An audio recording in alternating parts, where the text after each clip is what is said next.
Stand at the edge of Chaco Canyon today, and you confront a landscape that seems hostile to human ambition. The high desert of northwestern New Mexico stretches in every direction, a terrain of sagebrush and sandstone where summer temperatures exceed 100 degrees and winter winds cut through layers of clothing with indifferent cruelty. Rainfall averages less than 9 inches annually, arriving in unpredictable bursts that can transform dry arroyos into raging torrents within minutes. The soil is thin and alkaline, the growing season brutally short, and the nearest reliable water sources lie miles away across broken terrain. This is not a place where civilizations should flourish. Yet long before European ships reached American shores, the people we now call the ancestral Puebloans built something extraordinary in this unforgiving environment. Between roughly 850 and 1150 CE, Chaco Canyon became the center of a cultural phenomenon unlike anything else in pre-Columbian North America north of Mexico. The people who gathered here constructed massive stone buildings that still stand today, their walls rising as high as 4 stories, containing hundreds of rooms arranged in precise geometric patterns. These were not simple dwellings but architectural statements of remarkable sophistication. Pueblo Bonito, the largest of the great houses, covered over 3 acres and contained more than 600 rooms and 40 ceremonial chambers called kivas.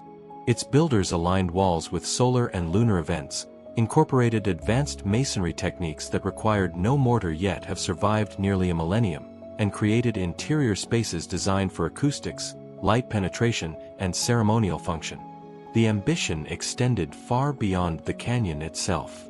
Radiating outward from Chaco's great houses, a network of engineered roads stretched across the Colorado Plateau, connecting over 150 outlying communities scattered across an area of roughly 40,000 square miles.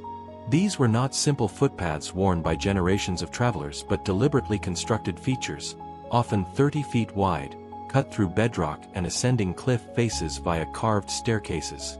The roads ran in remarkably straight lines, ignoring easier terrain in favor of direct routes that suggest symbolic as much as practical purpose.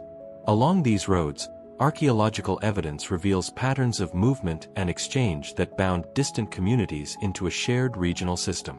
Pottery styles from across the southwest appear in Chaco's middens.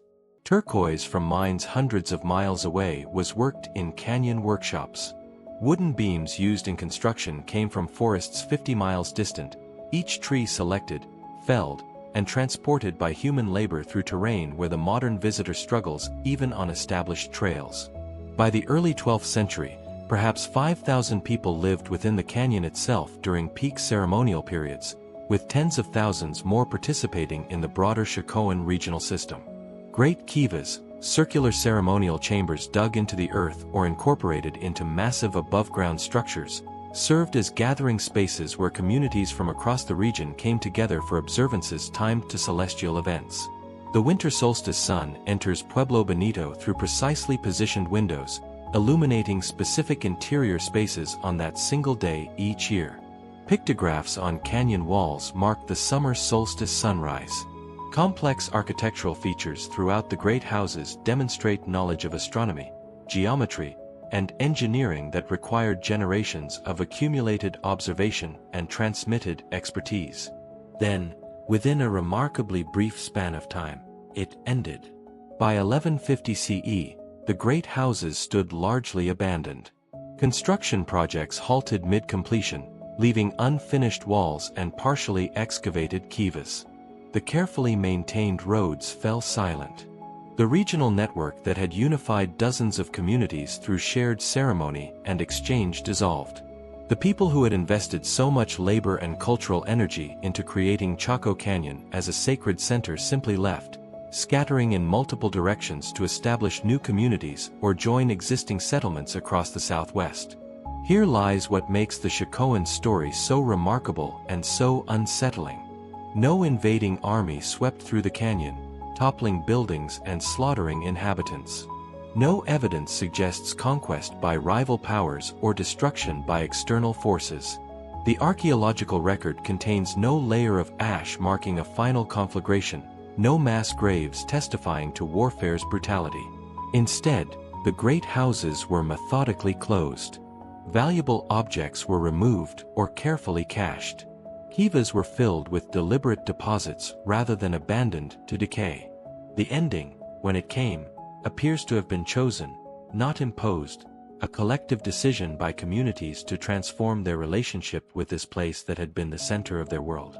Understanding how and why a civilization makes such a choice requires going back to the beginning, to the centuries when the ancestors of the Chacoan peoples first arrived in this landscape and began the long process of learning to survive, then thrive, in one of North America's most challenging environments.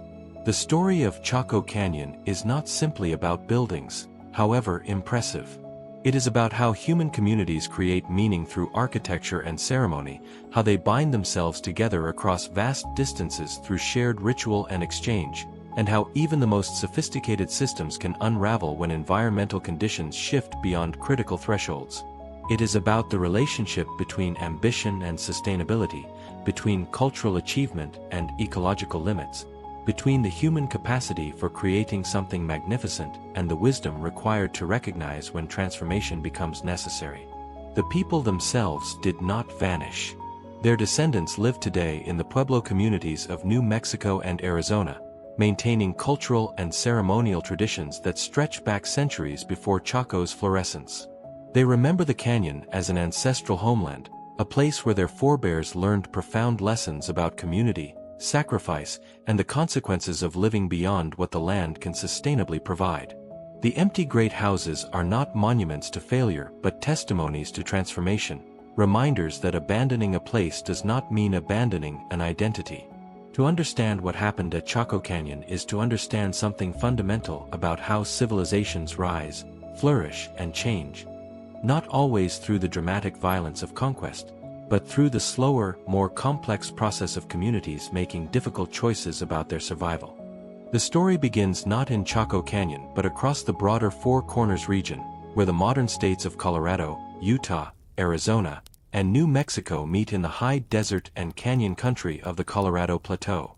Around 1500 BCE, groups of hunter-gatherers moved through this landscape following seasonal patterns established over countless generations. They hunted bighorn sheep and mule deer in the highlands, gathered pinyon nuts and wild plant foods in lower elevations, and exploited the diverse ecological zones that desert canyon country provides. Their material culture left relatively light traces in the archaeological record: temporary camps, stone tools, the remains of cooking fires, occasional petroglyphs pecked into canyon walls. The crucial transformation began with the gradual adoption of agriculture. Corn arrived in the southwest around 2000 BCE, likely transmitted northward from Mesoamerica through trading networks and cultural contact. For centuries, cultivation remained supplemental. Small gardens tended opportunistically while groups continued their mobile foraging patterns. But agriculture, once established, exerts its own transformative pressure. Tending crops requires staying in one place during critical growing periods. Protecting planted fields from animals and other groups creates territorial considerations. The ability to store harvested grain enables survival through winter months and provides a buffer against seasonal food shortages. Slowly, imperceptibly at first, groups began spending more time at favored locations, returning to the same places year after year, investing labor in improvements that only made sense for permanent occupation. The archaeological period called Basketmaker II, roughly 50 CE to 500 CE, marks the transition towards settled life. Pit houses appeared, circular or oval structures dug partially into the earth, with timber frames supporting roofs of brush and mud. These were not merely shelters but statements of commitment to place, representing weeks of labor to excavate, construct, and maintain. Sites from this period cluster near arable land and reliable water sources, locations chosen for agricultural potential rather than defense or ceremony. Storage facilities evolved from simple pits to more elaborate cists lined with stone slabs, reflecting increased reliance on stored foods and the need to protect harvests from moisture and pests. The basketry that gives this period its name reached extraordinary sophistication. Artisans wove containers so tightly they held water, created complex geometric patterns, and developed specialized forms for different functions: seed gathering, cooking, storage, transportation. Before pottery, these baskets served every purpose modern people reserve for ceramic or metal containers. The skill required to produce them indicates specialized knowledge transmitted through apprenticeship, suggesting social structures where expertise mattered and mastery conveyed status. Some baskets were interred with the dead, indicating they held value beyond mere utility. Basketmaker 3, 500 to 750 CE, witnessed the crystallization of patterns that would define ancestral Puebloan culture for the next 7 centuries. Pottery appeared, initially crude compared to the refined basketry it supplemented, but offering advantages for cooking and storage that drove rapid adoption and improvement. Villages grew larger and more permanent. Pit house architecture became standardized, circular structures approximately 15 feet in diameter, with hearths, ventilation systems, and specialized areas for different activities. Most significantly, ceremonial architecture emerged as a distinct category. The earliest kivas appeared during this period, recognizable by their form and context as spaces dedicated to ritual rather than domestic function. These proto-kivas retained the circular pit house form but incorporated features marking them as special. Larger size, more elaborate construction, specialized floor features including sapapu holes representing emergence into this world from previous worlds below, and locations suggesting communal rather than family use. The appearance of formalized ceremonial architecture indicates the emergence of religious specialists, shared ritual practices binding communities together, and cosmological frameworks requiring dedicated spaces for enactment. The spiritual practices that would eventually define Puebloan identity, the Kachina ceremonies, the cosmology of multiple previous worlds, the emphasis on reciprocal relationships between humans and supernatural forces, can be traced to innovations that began during the Basketmaker 3 period. Agricultural intensification drove and accompanied these developments. Farmers developed specialized knowledge of desert cultivation, learning which locations received adequate moisture, how to time plantings to maximize the brief growing season, and which crop varieties performed best in specific microclimates. Beans appeared in the archaeological record around 500 CE, joining corn to create a more nutritionally complete diet. Squash cultivation expanded. The southwestern agricultural triad was complete, providing the caloric foundation that would support increasing population densities and social complexity. Water management became crucial as groups invested more completely in agricultural subsistence. Even in favorable locations, rainfall in the Four Corners region averages less than 12 inches annually, arriving primarily in brief summer thunderstorms and winter snows. Farmers learned to construct small check dams channeling runoff into fields, to terrace hillsides capturing moisture before it escaped into arroyos, and to select field locations where natural drainage patterns concentrated available water. These techniques, refined over generations, allowed agriculture in places that modern agronomists would consider marginal at best. Population increased substantially during the Basketmaker periods. More reliable food sources supported larger communities and enabled survival of more children to adulthood. Villages that had housed a few dozen people in Basketmaker 2 grew to several hundred by the end of Basketmaker 3. Greater population density created both opportunities and challenges. Larger communities could mobilize more labor for communal projects, defend themselves more effectively, and support specialists who contributed expertise rather than direct food production. But they also required more sophisticated social organization, mechanisms for resolving disputes, and systems for distributing resources equitably enough to prevent fractious conflict. Trade networks expanded dramatically during these centuries. Shells from both the Pacific coast and Gulf of California appear at inland sites hundreds of miles from either ocean. Obsidian from volcanic sources was traded across the region, valued for its superior cutting edges. Turquoise from specific mines became increasingly common, suggesting early development of the specialized turquoise working that would later characterize Chacoan production. These trade goods served multiple purposes: utilitarian tools, personal adornment, ceremonial objects, but their presence in sites far from their origins indicates connections spanning vast distances, maintained through mechanisms that archaeology can document but not fully explain. By 750 CE, the foundations of Puebloan civilization were firmly established. Communities across the Four Corners region lived in permanent villages, relied primarily on agriculture supplemented by hunting and gathering, practiced shared religious traditions centered on kiva ceremonies, and participated in regional trade networks. The material culture, architectural forms, and social patterns that would define the coming Pueblo periods had emerged from centuries of gradual development. Chaco Canyon itself remained relatively marginal during these foundational centuries, home to small farming communities but not yet distinguished from dozens of similar settlements scattered across the Colorado Plateau. The transformation that would make it the center of a regional phenomenon lay just ahead, in the remarkable fluorescence that began around 850 CE. Between 750 and 900 CE, ancestral Puebloan society underwent transformations so fundamental that archaeologists mark this period, Pueblo I, as a distinct phase characterized by architectural innovation, settlement consolidation, and cultural elaboration. The changes affected communities across the Colorado Plateau, creating patterns that would define southwestern Pueblo culture for centuries. While Chaco Canyon itself remained relatively modest during most of this period, developments throughout the broader region established the cultural and technological foundations that made Chaco's later fluorescence possible. The most visible transformation involved architecture. Above-ground room blocks began replacing pit houses as primary residential structures throughout the region. These new buildings represented a fundamental reimagining of how humans organized domestic space. Rather than circular pit structures dug into the earth, builders constructed rectangular rooms from stone or adobe, arranging them in linear or L-shaped configurations. Walls rose from ground level, initially single-story but soon expanding upward as multi-story constructions appeared at some locations.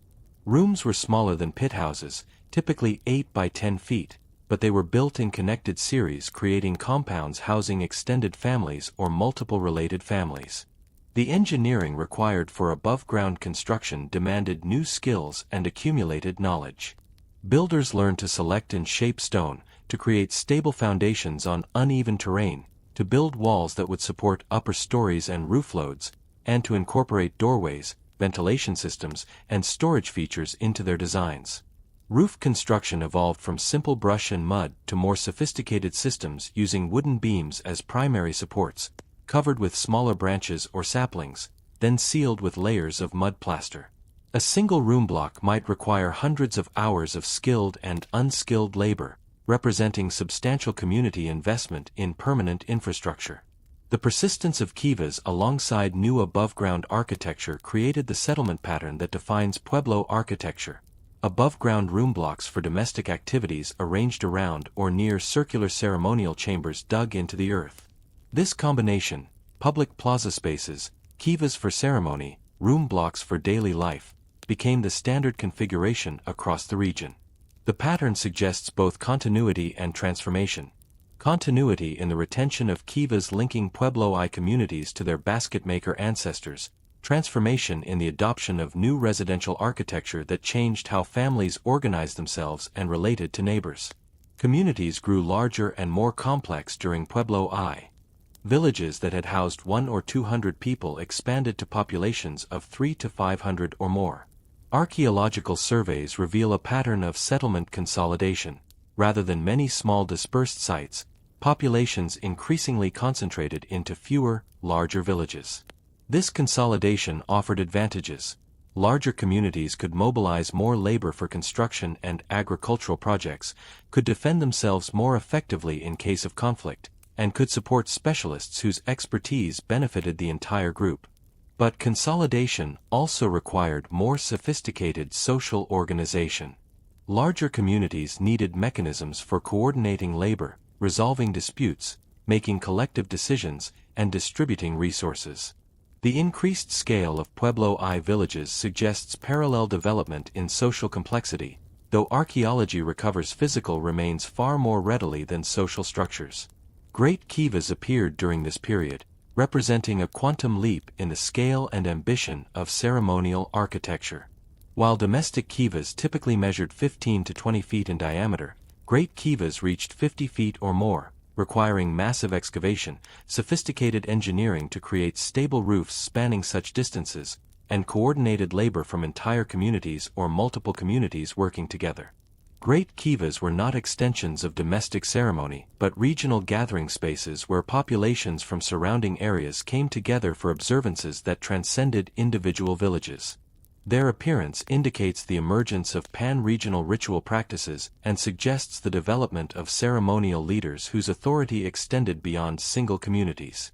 The spiritual and cosmological dimensions of Puebloan life expanded and deepened during Pueblo I. Rock art proliferated across the region, covering canyon walls with images whose meanings remain partially opaque to modern interpretation but clearly held profound significance to their creators. Some images depict recognizable subjects, bighorn sheep, human figures, handprints, while others show geometric or abstract forms that may represent cosmological concepts, clan symbols, or supernatural beings. The density and distribution of rock art suggests it functioned as a form of communication, marking territories, recording events, or documenting spiritual encounters. Modern Pueblo peoples recognize some images as representations of Kachinas, supernatural beings who serve as intermediaries between humans and higher powers, though the exact continuity between ancient rock art and living ceremonial traditions remains uncertain. Agricultural intensification continued, with farmers deploying increasingly sophisticated water management techniques. Field systems expanded to cover all suitable land near villages.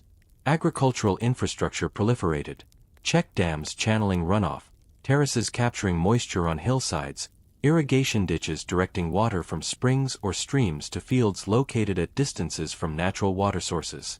These systems represented substantial labor investment and required ongoing maintenance, indicating communities were willing to commit significant resources to agricultural intensification because returns justified the effort. Growing populations both required and enabled such intensification. More mouths to feed demanded more food production, while more workers made ambitious agricultural projects feasible. The cultivation calendar dominated the annual rhythm of life. Spring planting required careful timing. Too early and late frosts might kill tender sprouts. Too late and insufficient growing season might prevent crops from maturing before autumn's first freeze. Summer demanded constant attention, weeding fields, protecting crops from animals, monitoring moisture levels, and performing ceremonies believed to ensure adequate rain. Harvest season meant intensive labor to gather, process, and store crops before the weather turned. Winter brought relative rest from field work but required preparing for next year's cycle, repairing tools, maintaining infrastructure, planning planting strategies. The entire community calendar is organized around agricultural necessities, with ceremonial observances timed to seasonal transitions crucial to farming success. Trade networks reached new levels of intensity and geographic extent during Pueblo I. Turquoise appears in increasing quantities at sites across the region, always imported from distant sources. The primary mines lay in what is now central New Mexico, hundreds of miles from most consuming communities. Shells from both Pacific and Gulf coasts became more common, suggesting regular contact with groups having access to maritime resources. Exotic ceramics appear in sites far from their production locations, indicating movement of finished goods or the peoples who made them. Macaw feathers and occasionally macaw bones appear in some Pueblo I contexts, demonstrating connections extending into Mesoamerica, where these tropical birds were native. The mechanisms sustaining such far-flung trade remain partly mysterious. Archaeologists recover the goods but can only infer the systems of exchange, the social relationships, and the motivations that kept trade flowing across vast distances through terrain with no wheeled transport and no pack animals larger than dogs and humans. Population pressure may have contributed to evidence of increased conflict during this period. Some Pueblo I sites show burning layers suggesting destruction by fire.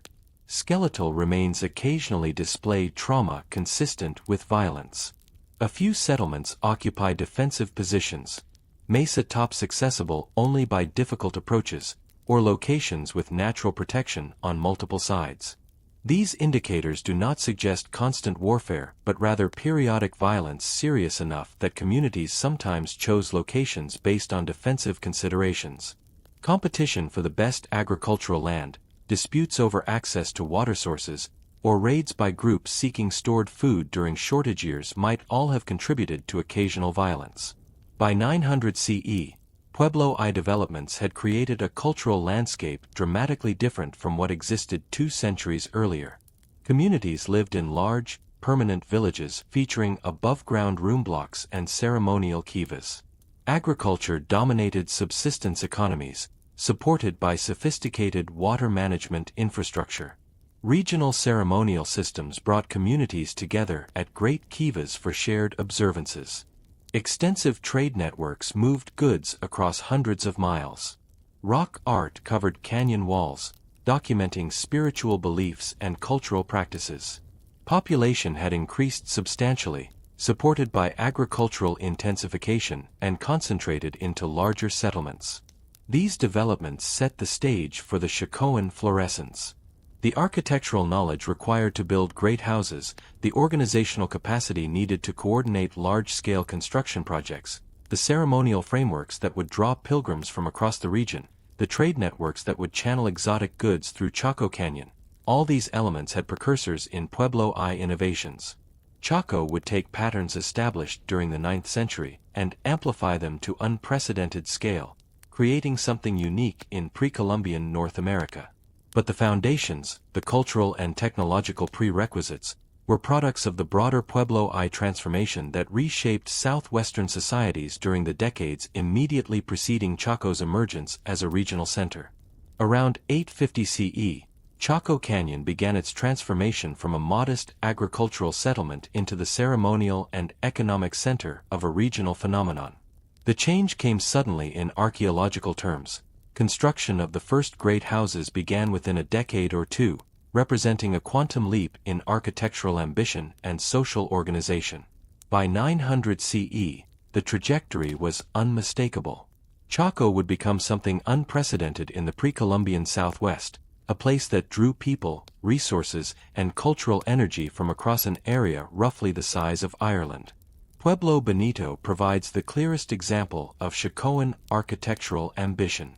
Construction began around 850 CE on what would eventually become the largest of all great houses, covering over 3 acres and containing more than 600 rooms and 40 kivas. The earliest construction phase established the building's basic D-shaped plan, with a curved outer wall enclosing a plaza area and room blocks radiating inward. Even in this initial phase, the construction demonstrated sophistication far beyond typical Pueblo I architecture. Walls were built using Coran veneer masonry, a technique where builders created inner and outer wall faces from carefully shaped stones, filling the gap between with rubble and mud mortar, producing walls stronger and more regular than simple stacked stone. Room blocks rose to 2 and eventually 3 stories, requiring engineering knowledge to ensure lower walls could support upper loads. The scale of the enterprise staggers modern comprehension. Construction of Pueblo Bonito involved quarrying and transporting thousands of tons of sandstone blocks from cliffs surrounding the canyon.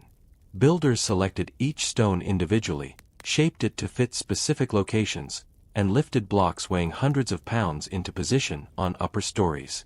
The labor required for just the stonework would have occupied dozens of workers for years.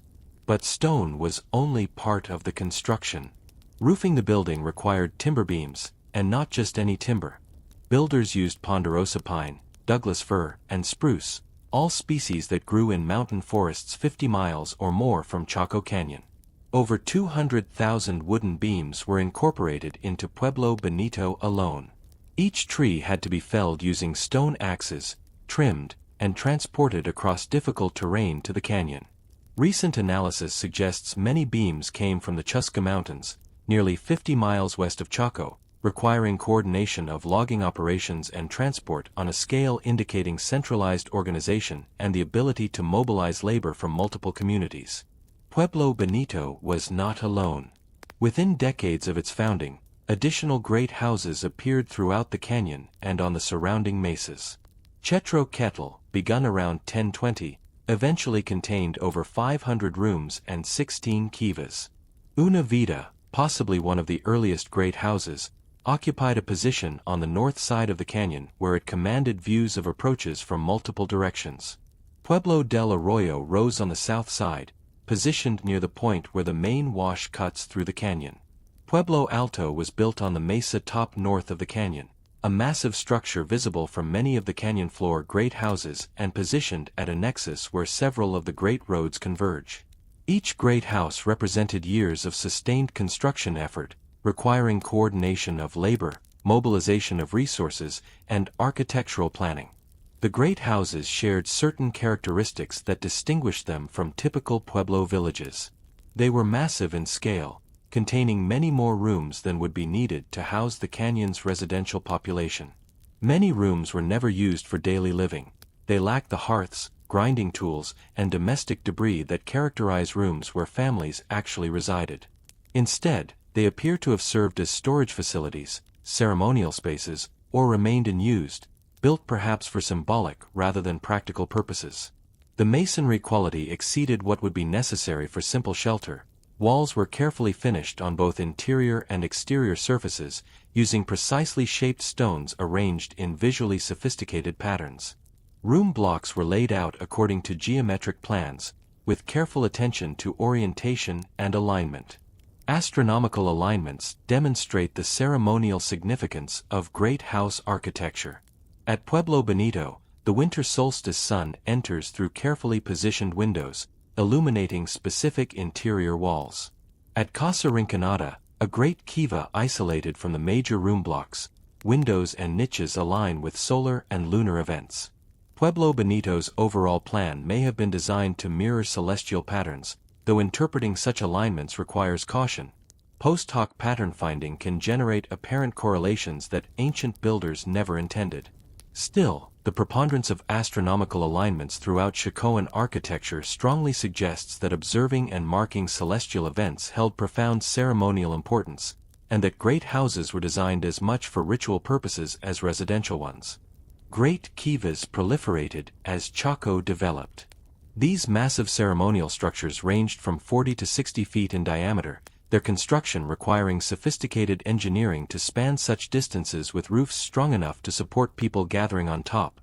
Many great kivas had roof access and served as platforms for observing ceremonies conducted in the plaza below. Casa Rinconada, the largest great kiva at Chaco, measures over 60 feet in diameter and demonstrates extraordinary construction sophistication. Masonry walls rising from bedrock foundations, floor features including seating platforms and vault niches, a carefully engineered roof support system, and those astronomical alignments mentioned earlier. These were spaces designed for large gatherings, places where communities came together for ceremonies that reinforced shared identity and bound people to each other and to the cosmological frameworks that gave life meaning. The great roads constitute perhaps Chaco's most enigmatic feature. These engineered pathways radiate from the canyon in multiple directions, sometimes running for dozens of miles before reaching outlying communities or simply terminating in apparently empty terrain.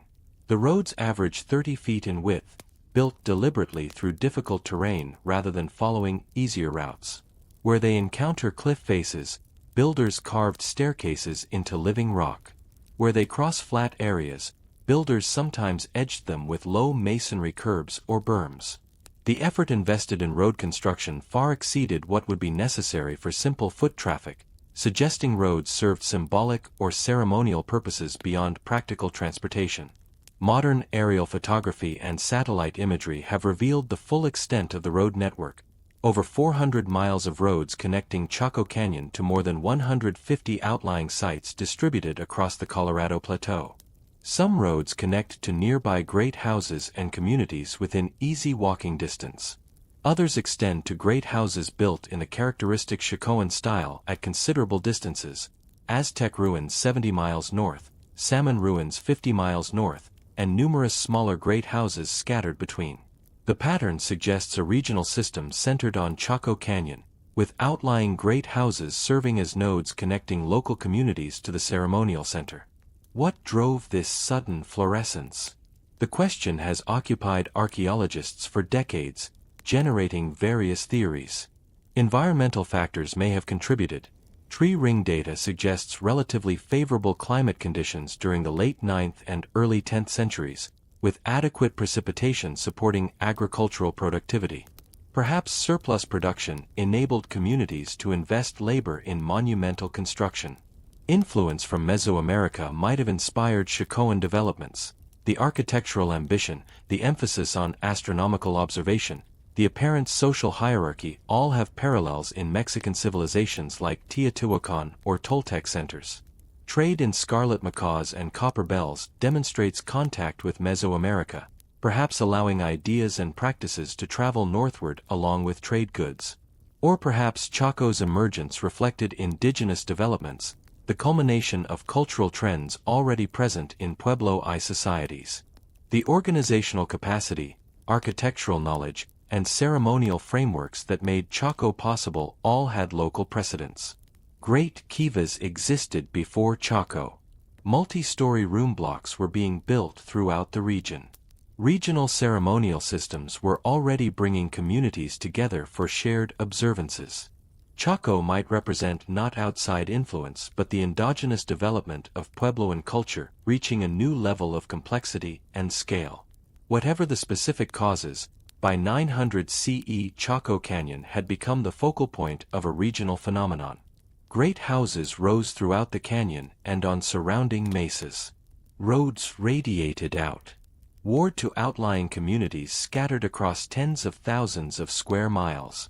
Labor and resources flowed into the canyon on a scale that dwarfed anything previously seen in the pre-Columbian Southwest. The great houses were not built in a single campaign but grew over decades, with successive construction phases adding rooms, raising walls to additional stories, and incorporating new kivas. The sustained commitment required to maintain these projects across generations indicates profound cultural investment. Communities believed deeply that whatever happened at Chaco justified the enormous expenditure of labor and resources. The pottery from this early Fluorescence period shows both continuity and innovation. Black-on-white ceramics dominated, featuring geometric designs painted in carbon-based pigments on white slipped surfaces. But vessel forms diversified, and decorative motifs became more standardized across the region, suggesting either centralized production or widespread adoption of common design languages. Certain vessel types appear almost exclusively at Chaco, designed perhaps for ceremonial use rather than daily cooking and storage. Cylinder jars with carefully executed geometric patterns occur at great houses but rarely at small sites, suggesting elite consumption or ceremonial functions. The ceramic assemblage indicates both specialized production and regional integration. Potters across the Colorado Plateau were making vessels in recognizably Chacoan styles, perhaps for use in ceremonies at the canyon or in outlying great houses built in Chacoan architectural modes. Turquoise working became a major industry at Chaco during this period. Workshops throughout the canyon processed raw turquoise into finished ornaments, beads, pendants, inlays for shell bracelets. The quantities are extraordinary. Hundreds of thousands of pieces of worked turquoise have been recovered from Chacoan contexts, representing raw material mined at sources in central New Mexico and southern Colorado, transported to Chaco, and fashioned into finished objects that were then distributed throughout the regional system. The labor invested in turquoise production required specialist artisans working full-time or nearly full-time at their craft. The distribution of finished turquoise goods suggests Chaco served as a center where raw materials were transformed into prestige objects that then circulated through exchange networks, binding outlying communities to the ceremonial center through participation in these systems of value and exchange. The canyon itself became a landscape of ritual significance. Natural features were incorporated into the ceremonial geography. Distinctive rock formations, springs, the paths of washes through the canyon, sight lines between great houses and prominent landmarks. Petroglyphs and pictographs marked significant locations, documenting ceremonial events or depicting cosmological symbols. The built environment was organized to create visual relationships between structures.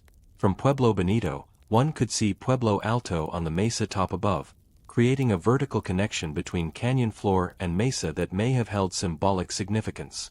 The entire canyon became a constructed ceremonial landscape where natural and built features combined to create spaces imbued with meaning, places where the boundaries between everyday reality and sacred dimensions became permeable.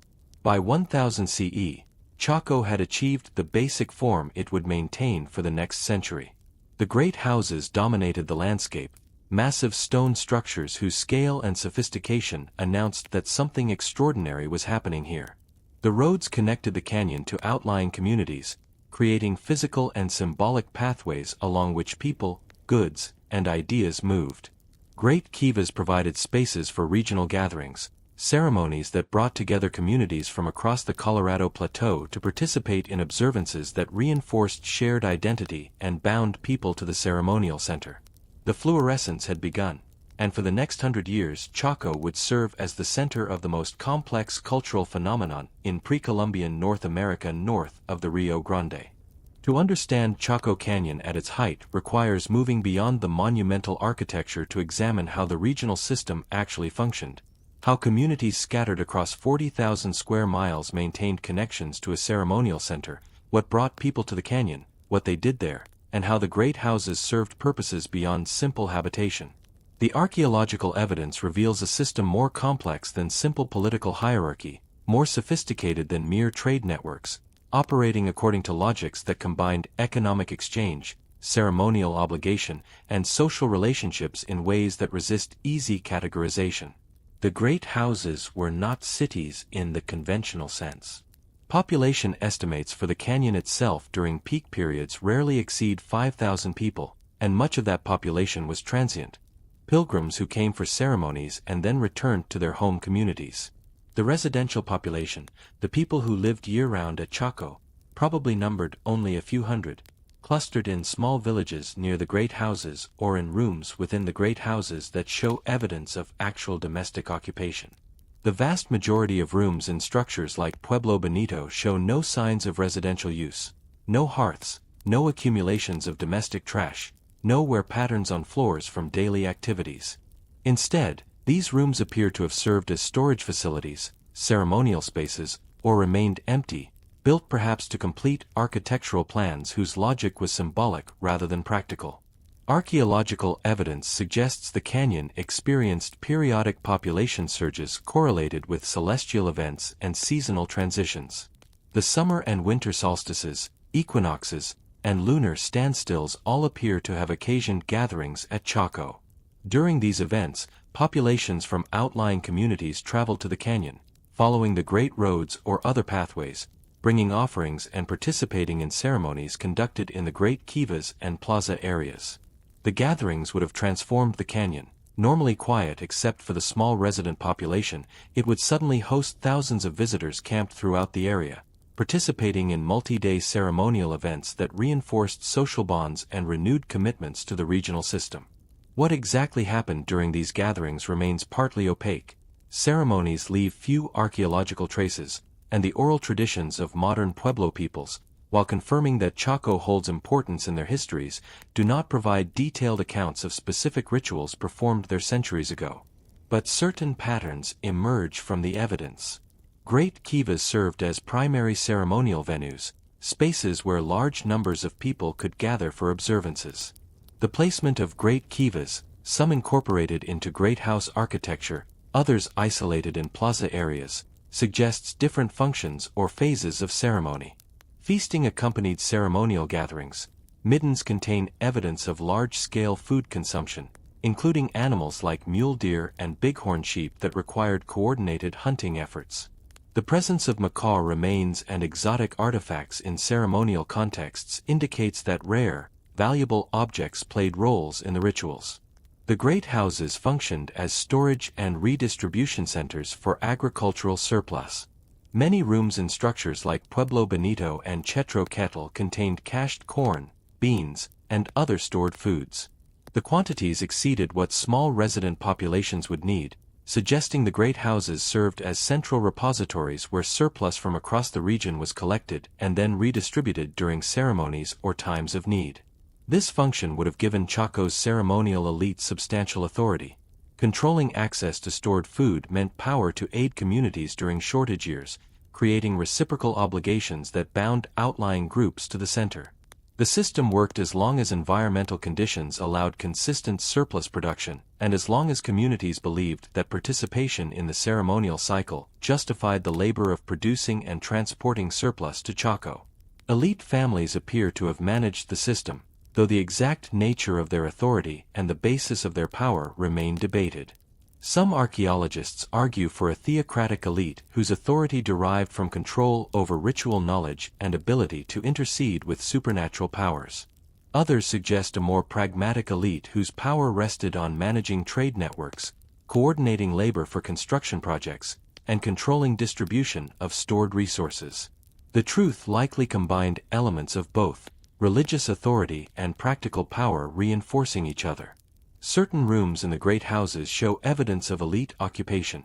Higher quality ceramics, more elaborate ornaments, greater access to exotic trade goods. Burials at Chaco, though not numerous, sometimes contain elaborate grave goods including turquoise ornaments, shell jewelry, and ceremonial objects, suggesting social hierarchy. The outlying great houses served as nodes connecting local communities to the Chacoan regional system.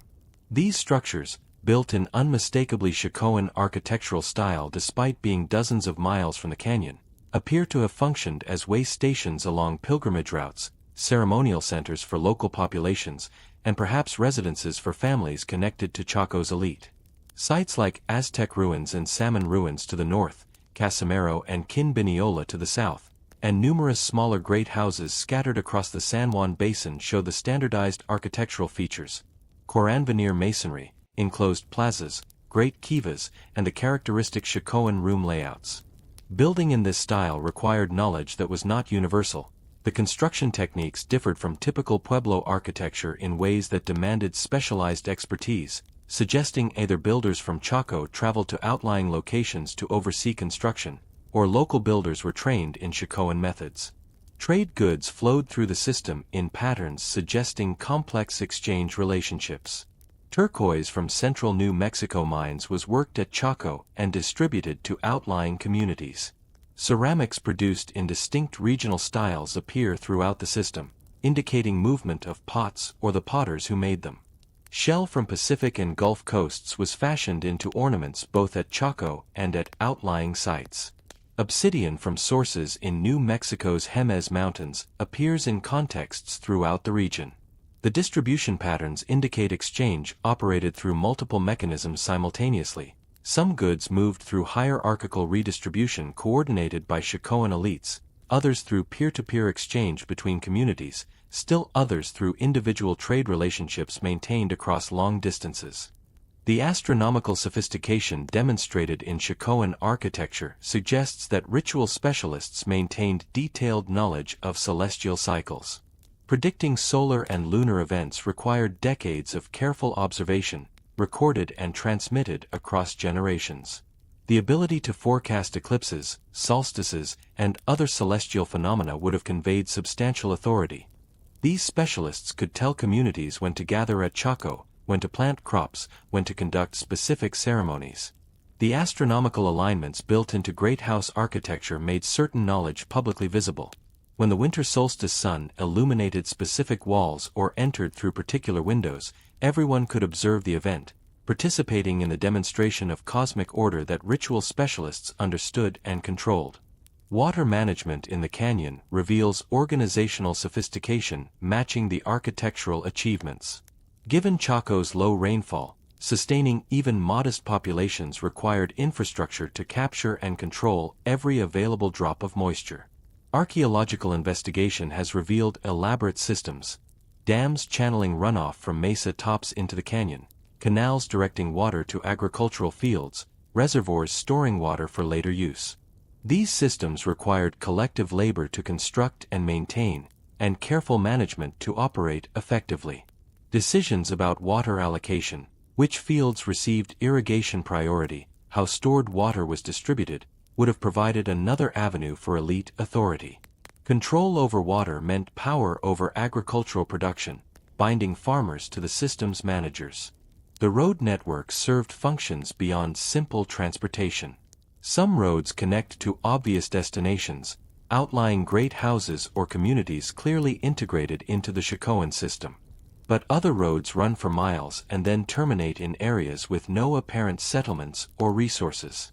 These roads may have served as ceremonial pathways, routes taken during pilgrimages where the journey itself held significance beyond reaching a destination.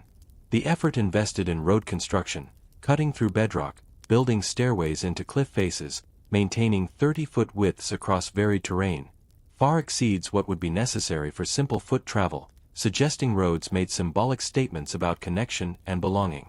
Walking a great road from an outlying community to Chaco Canyon was not merely traveling from one place to another, but enacting relationships, performing membership in the regional system. By 1100 CE, the Chacoan regional system had achieved its maximum extent and complexity. The canyon housed perhaps a dozen major great houses and numerous smaller structures. Roads connected to over 150 outlying sites. Communities across the San Juan Basin and beyond participated in the ceremonial cycle, making pilgrimages to Chaco for major observances. Trade networks moved goods across hundreds of miles. Agricultural surplus flowed into the canyon's storage rooms, then was redistributed during ceremonies and times of need. Elite families managed the system, their authority deriving from control over ritual knowledge, coordination of labor and resources, and ability to provide the organizational infrastructure that sustained this remarkable regional integration. It was a system of extraordinary sophistication, binding thousands of people across vast distances into shared ceremonial and economic relationships. It was also a system whose success contained the seeds of its vulnerability, dependent on conditions that could not be maintained indefinitely. Beyond the great houses and regional networks lay the daily reality of individual lives: farmers tending crops in canyon-bottom fields, women grinding corn on stone metates, artisans shaping turquoise into ornaments, children learning the skills and stories that would make them competent adults. Understanding Chacoan civilization requires descending from the level of monumental architecture and regional systems to examine how ordinary people spent their days, what work occupied their time, how families organized themselves, and what spiritual practices structured their understanding of reality. Agricultural labor dominated most people's working lives.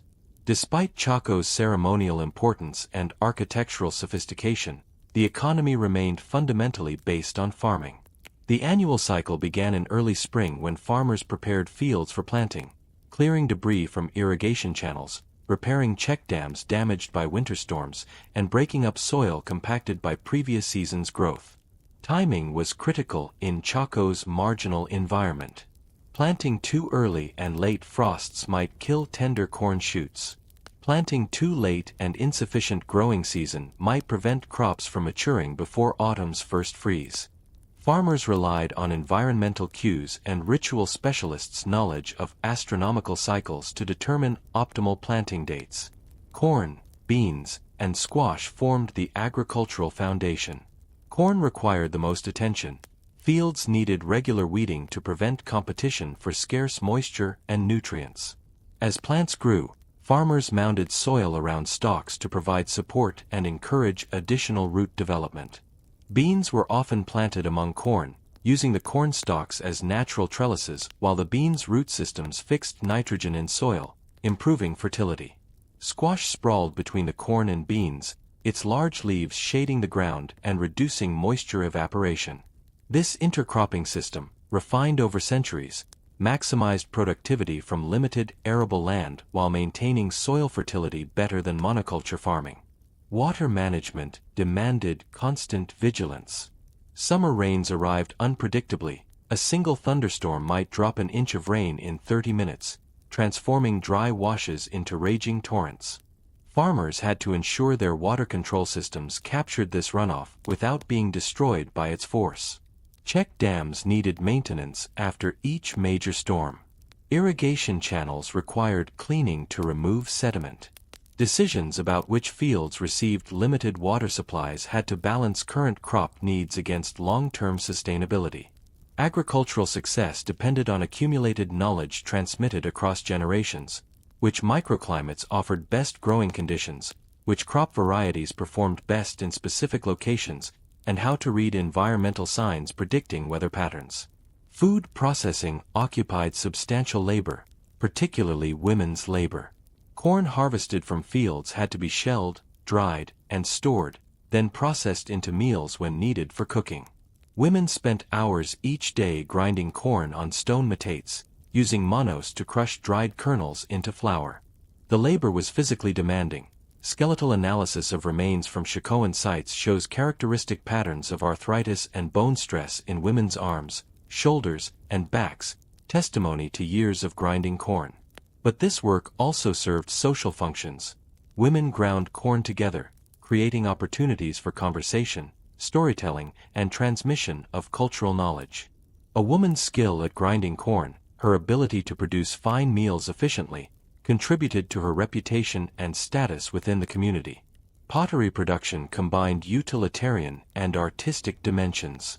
Every household needed cooking pots, storage jars, bowls for serving and eating. Potters, primarily women in Puebloan societies, as in most of the Southwest, gathered clay from specific locations known for quality materials, prepared the clay by removing impurities and tempering with sand or crushed rock, and fashioned vessels using coil building techniques. A pot's formation required hours of work, coiling clay into the vessel shape, smoothing and thinning walls, allowing partial drying, then applying decorative slip and painted designs. Firing was communal, with multiple potters bringing vessels together to be fired in temporary kilns constructed from stacked wood and fueled by dried dung or brush. The designs painted on ceramics were not merely decorative but carried meaning. Geometric patterns reflected cosmological concepts, certain motifs belonged to specific clans or families, and some designs held sacred significance appropriate only for ceremonial vessels. Men's work included hunting, which supplemented agricultural diets with protein and provided raw materials for tools and clothing. Hunters pursued mule deer and bighorn sheep in surrounding highlands, using techniques refined over millennia, driving game toward waiting hunters, positioning themselves along known migration routes, or stalking prey individually with bow and arrow or otlotl. Successful hunting required deep knowledge of animal behavior, terrain, seasonal patterns, and often involved ceremonial preparations. A hunter who killed a deer performed rituals honoring the animal's spirit and asking forgiveness for taking its life, practices reflecting the Puebloan worldview that humans and animals existed in reciprocal relationships governed by mutual obligations. Construction and maintenance consumed significant male labor. Building a new room, repairing damaged walls, constructing agricultural infrastructure. These projects required coordinated effort from multiple men working together. The skills involved were specialized: quarrying and shaping stone, selecting and placing wooden beams, plastering walls with adobe, constructing roofs that would shed water and support weight. Young men learned through apprenticeship, working alongside experienced builders on successive projects until they mastered the techniques. Particularly skilled builders might gain reputations extending beyond their home communities, traveling to other villages to work on important projects, their expertise valued and compensated. Religious practice permeated daily life rather than existing as a separate activity. The Puebloan worldview recognized no sharp boundary between sacred and mundane. Every activity, planting crops, preparing food, making pottery, raising children, occurred within frameworks of meaning that connected human actions to cosmic patterns and supernatural forces. Prayers accompanied routine tasks. Ritual observances marked transitions and thresholds: first corn planting of the season, harvest completion, solstices and equinoxes, birth, coming of age, marriage, death. Small offerings, prayer feathers, corn meal, turquoise beads, were left at shrines and sacred places, gifts to the spirits who controlled rain, fertility, health, and fortune. Kiva ceremonies formed the center of formal religious practice. Adult men belonged to Kiva groups, societies that gathered regularly for ceremonies binding members together and maintaining proper relationships with supernatural forces. These were not casual social gatherings but serious religious obligations requiring preparation, specialized knowledge, and precise execution. Ceremonies might last hours or days, involving dances, prayers, songs, the production of sand paintings, and the handling of sacred objects kept hidden except during specific rituals. Women participated in some ceremonies and conducted their own religious societies, though gender roles in Chacoan religion remain incompletely understood.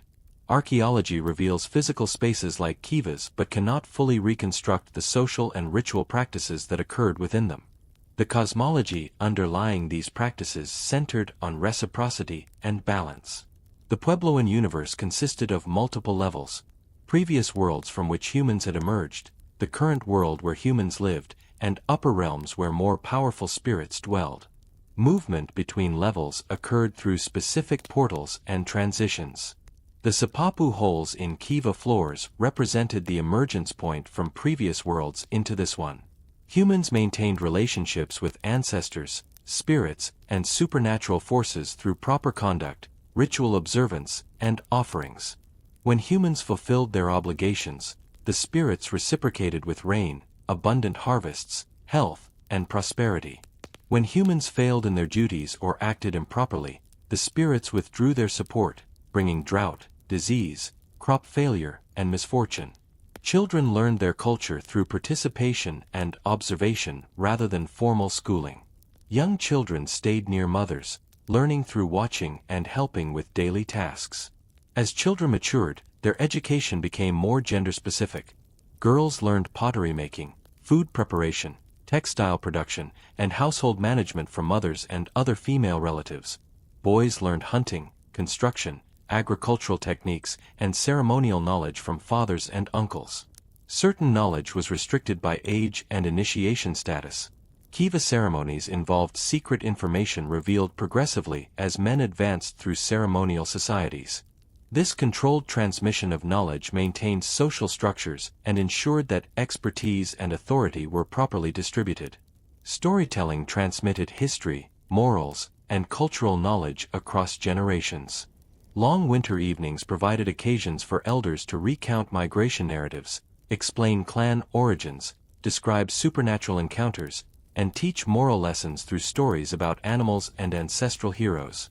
These stories were not entertainment in the modern sense but educational and spiritual instruction, teaching children proper behavior, explaining why the world was as it was, and maintaining connection to the past. The stories encoded practical knowledge as well.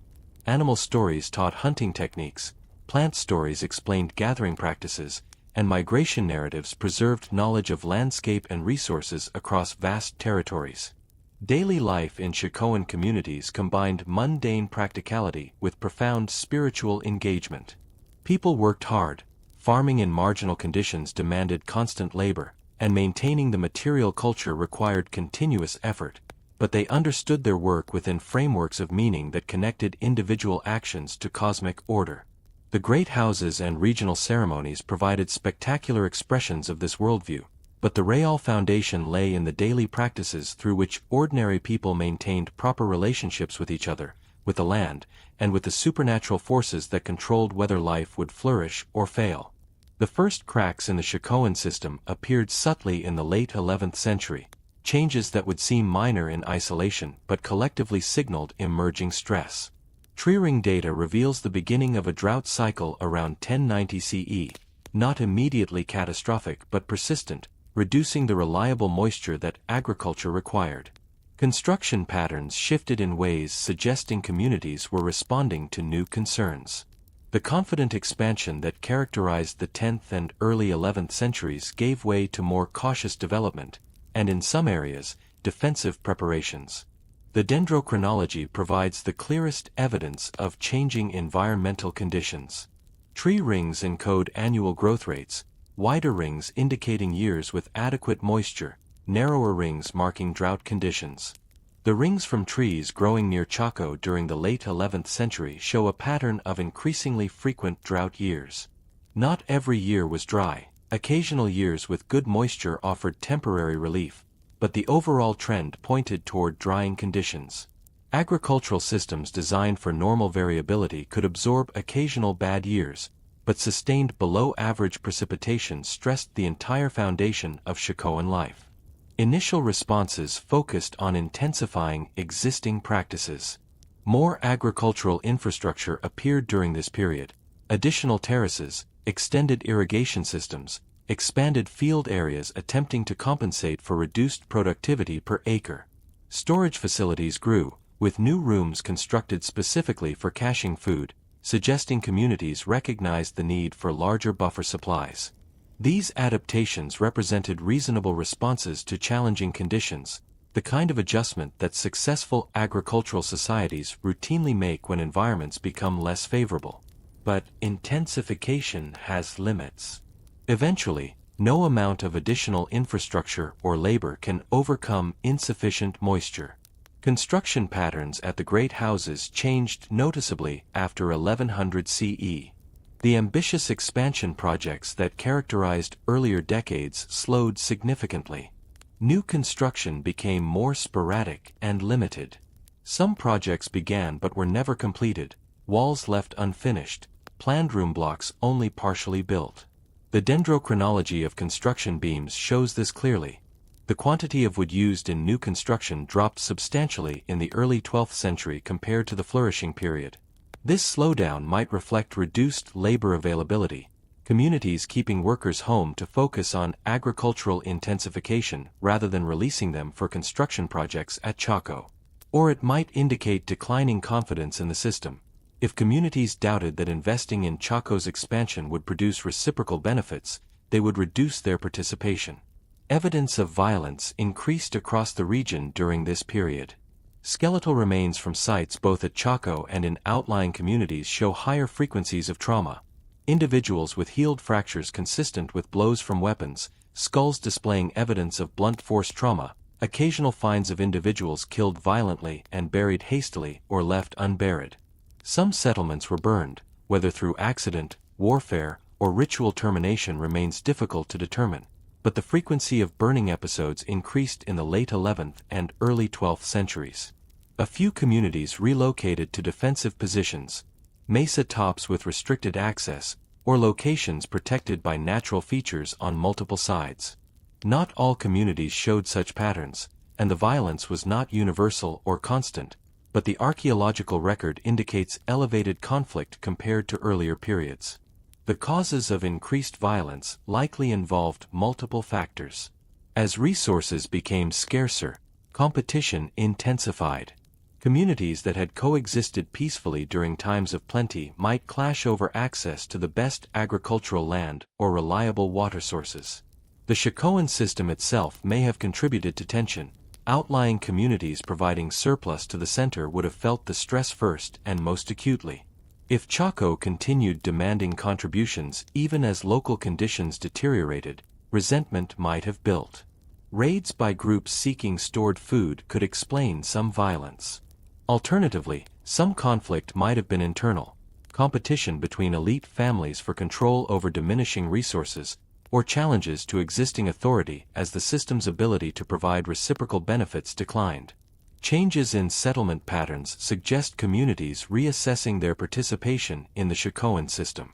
Some outlying great houses were abandoned during this period, their populations either dispersing to smaller settlements or consolidating into larger communities better positioned for defense or agricultural production. The Great Roads saw reduced traffic, fewer pilgrims traveling to Chaco for ceremonies, less surplus food being transported to the canyon's storage rooms. The archaeological signature of reduced road use is subtle. Roads don't wear out from disuse, but the decline in Chacoan-style ceramics and turquoise at outlying sites suggests reduced participation in exchange networks that had previously bound the region together. Within Chaco Canyon itself, changes were less dramatic during this early stress period, but telling nonetheless. The small residential population continued living in the canyon, and some construction continued, but the great houses increasingly functioned as monuments to past glory rather than centers of ongoing construction and elaboration.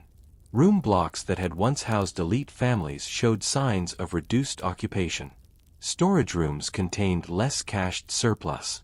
The middens show declining evidence of the large-scale feasting that had accompanied ceremonial gatherings, fewer animal bones, less evidence of food preparation for large numbers of people.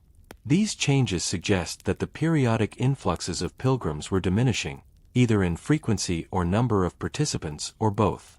The spiritual responses to the crisis can be partially inferred from archaeological evidence, though with less certainty than material changes. New forms of rock art appeared, some showing imagery associated with warfare or conflict. Ritual deposits changed in character, more offerings of valuable objects in some contexts, suggesting propitiatory ceremonies seeking supernatural intervention.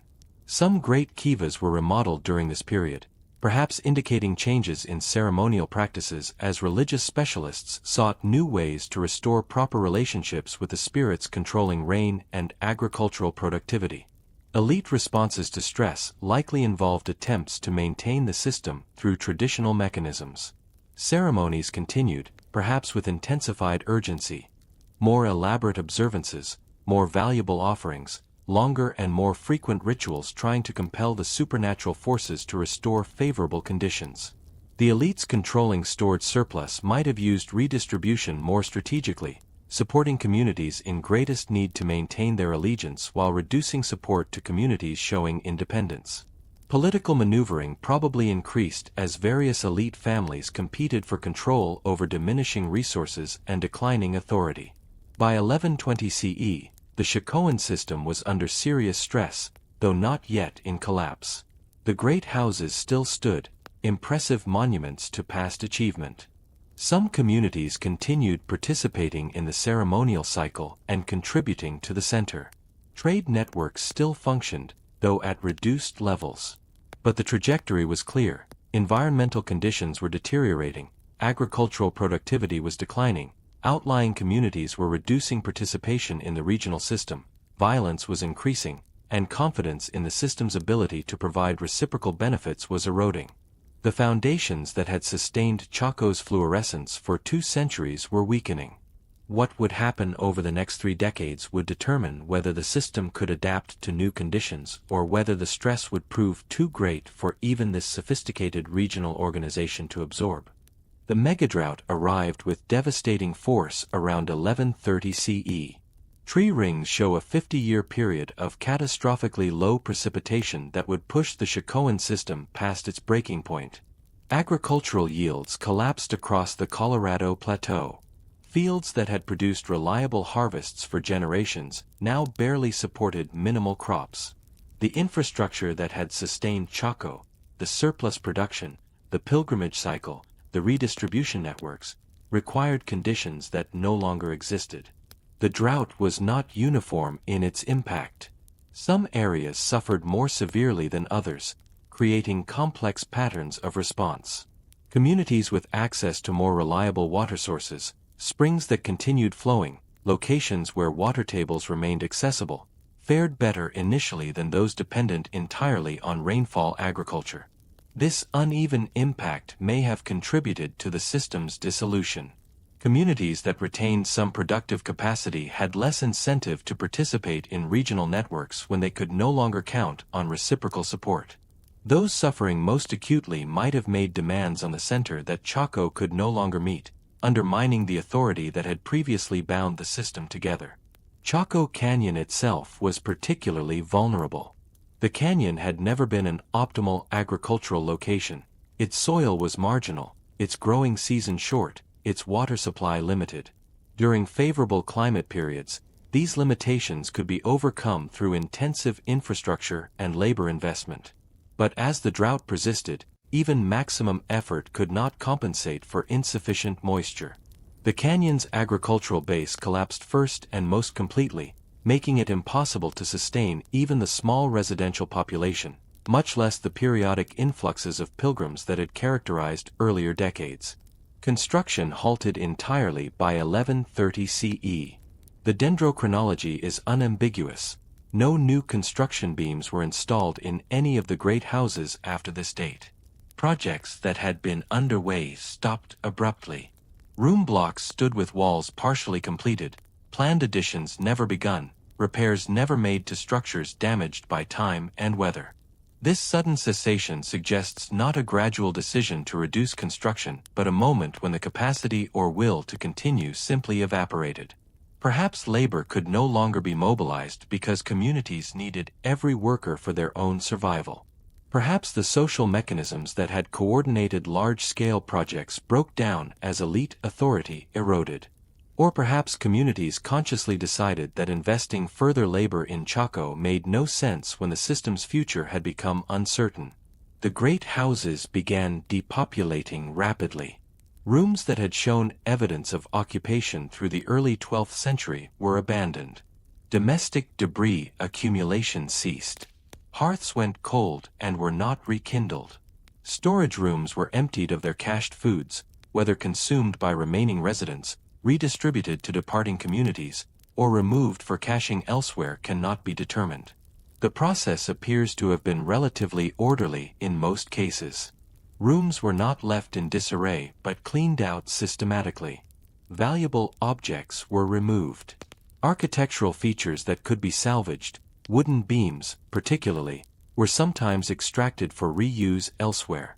The ceremonial gatherings that had drawn thousands of pilgrims to Chaco ceased during this period.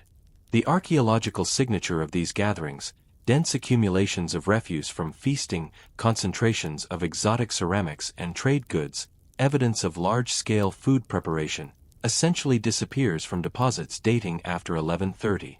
The great kivas fell silent. Plaza areas that had hosted dances and ceremonies stood empty.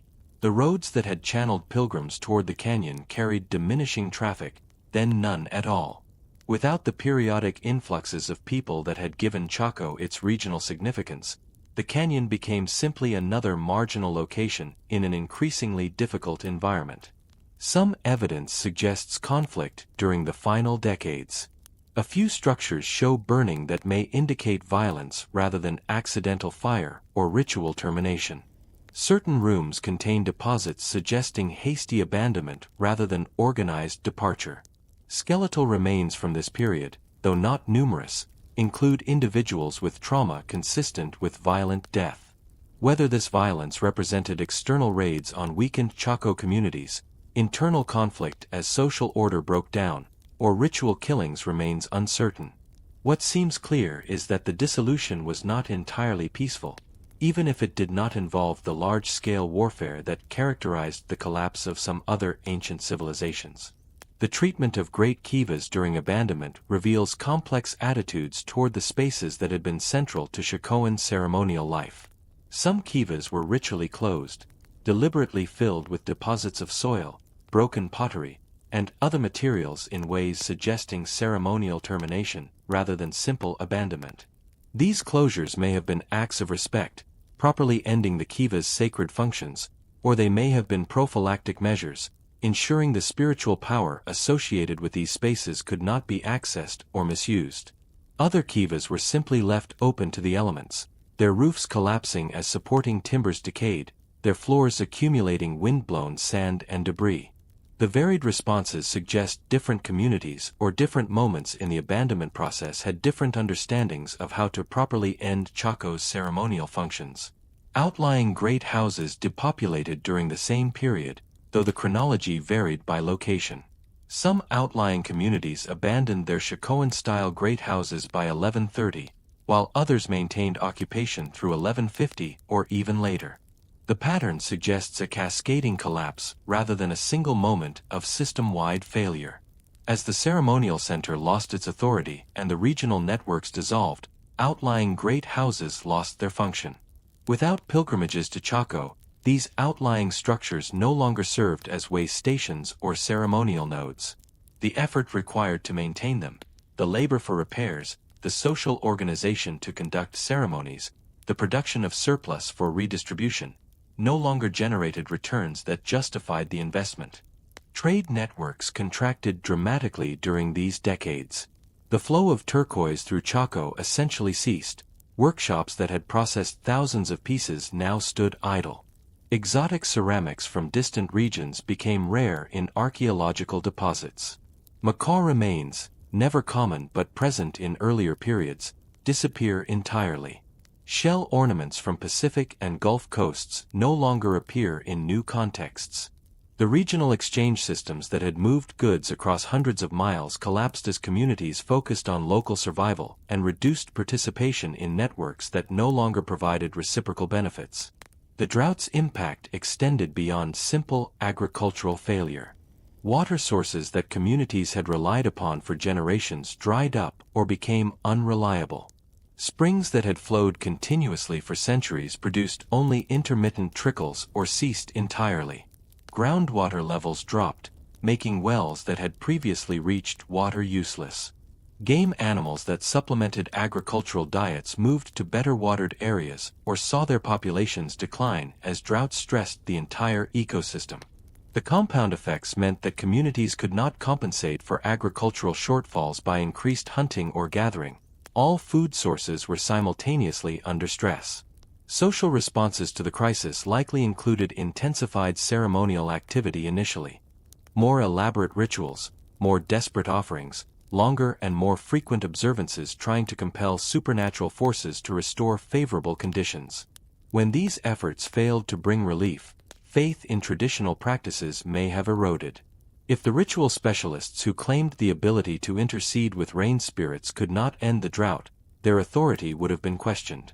This loss of confidence in traditional leadership could explain the relatively rapid system collapse.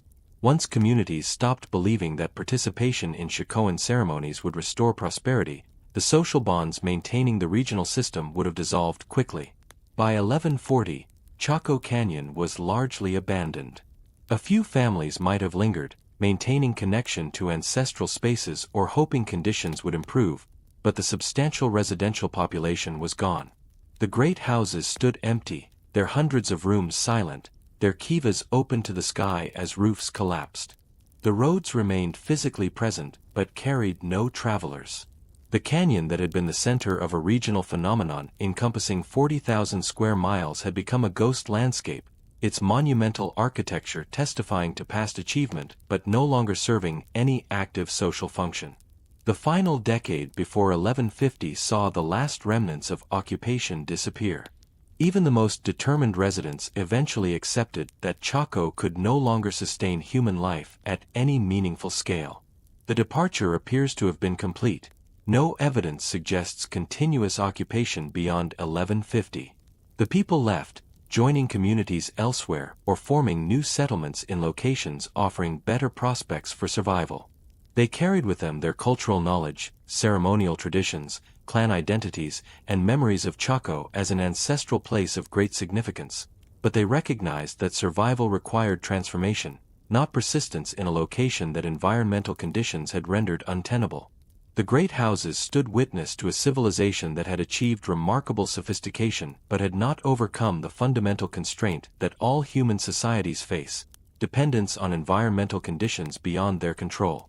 Chaco flourished when climate allowed, creating architectural wonders and binding distant communities into shared ceremonial and economic systems. When climate shifted beyond critical thresholds, even Chaco's sophistication could not sustain the system. The people made the only rational choice available. They left, transforming themselves and their societies to survive in a world that no longer supported the Chacoan way of life.